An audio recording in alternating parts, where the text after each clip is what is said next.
कक्षा 10वीं गणित अध्याय 2 दो चरों का रैखिक समीकरण का प्रश्नावली 2 का प्रश्न 2 का दूसरा प्रश्न है। आइए इसको हल करेंगे।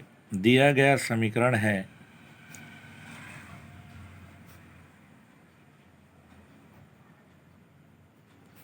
हमारा दिया गया जो समीकरण है वो है x धन y बराबर 5xy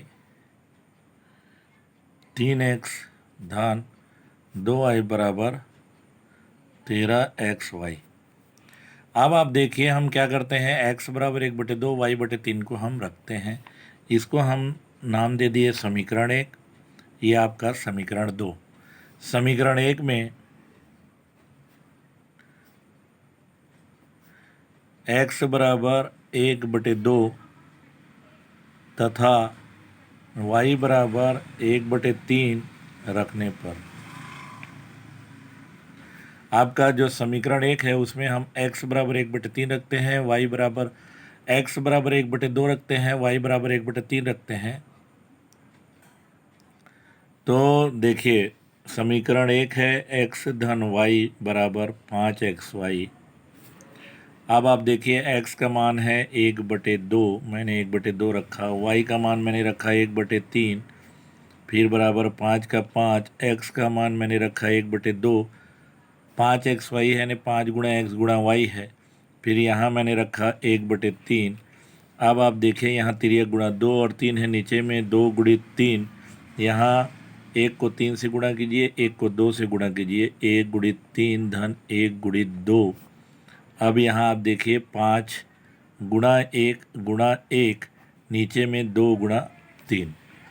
अब यहाँ 3 को 1 से हम गुणा करेंगे तो यह आ जाएगा 3, 2 को 1 से गुणा करेंगे तो 2 और 3 दूनी हो गया आपका 6। यहाँ 5 को 1 से गुणा करेंगे तो हमारा 5 आ गया और 2 तिया हो गया 6। अब यहाँ देखिए आप 3 में 2 को जोड़ेंगे तो कितना आएगा 5, और ये नीचे में 6, यहाँ भी 5/6। तो आप देख लीजिए हमको क्या प्राप्त हुआ, 5/6 बराबर 5/6। अतः x बराबर 1/2 तथा y बराबर 1/3 समीकरण 1 का हल है। इसी प्रकार हम देखिए समीकरण 2 में समीकरण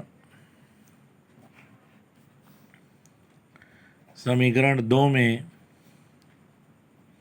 x बराबर 1/2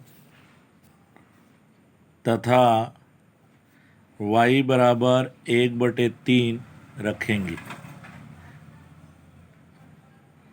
समीकरण 2 में x बराबर 1/2 तथा y बराबर 1/3 रखने पर समीकरण 2 है हमारा 3x धन 2y बराबर 13xy।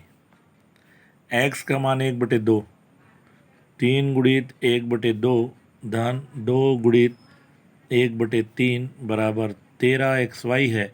13 गुणा x गुणा y है तो x की जगह हम 1/2 रखते हैं और y की जगह 1/3 रखते हैं। आप देख लीजिए 3x धन 2y बराबर 13xy, 3 का 3 लिखा, x के जगह में मैंने 1/2 रखा, धन का धन 2, y की जगह 1/3 रखा, 13 गुणा 1/2 गुणा 1/3। अब यहाँ देखिए 3 को 1 से गुणा करेंगे तो हमारे पास आ गया 3/2 धन 2 एकम 2/3 बराबर 13 गुणा 1 बटे में आ गया 2 गुणित 3।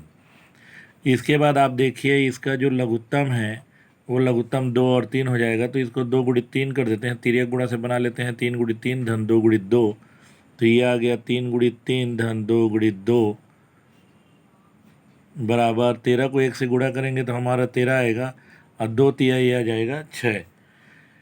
इसके बाद आइए आगे हम हल करते हैं। इसके बाद आप देखिए 3 तिया ये हो गया 9 और 2 दूनी हो गया 4, नीचे में 2 तिया 6 और यहाँ आ गया आपका 13/6। अब 9 में 4 को जोड़िए तो 9 और 4 13/6 बराबर 13/6। अब आप देखिए दोनों पक्ष बराबर हो गया है, अतः x बराबर 1/2 तथा y बराबर 1/3 समीकरण 2 का हल है। और हम लिख सकते हैं अतः दिए गए समीकरण का हल अतः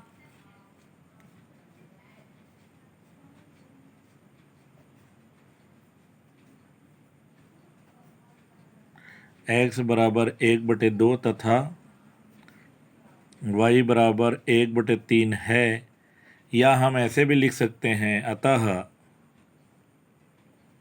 x बराबर 1/2 तथा y बराबर 1/3 दिए गए समीकरण का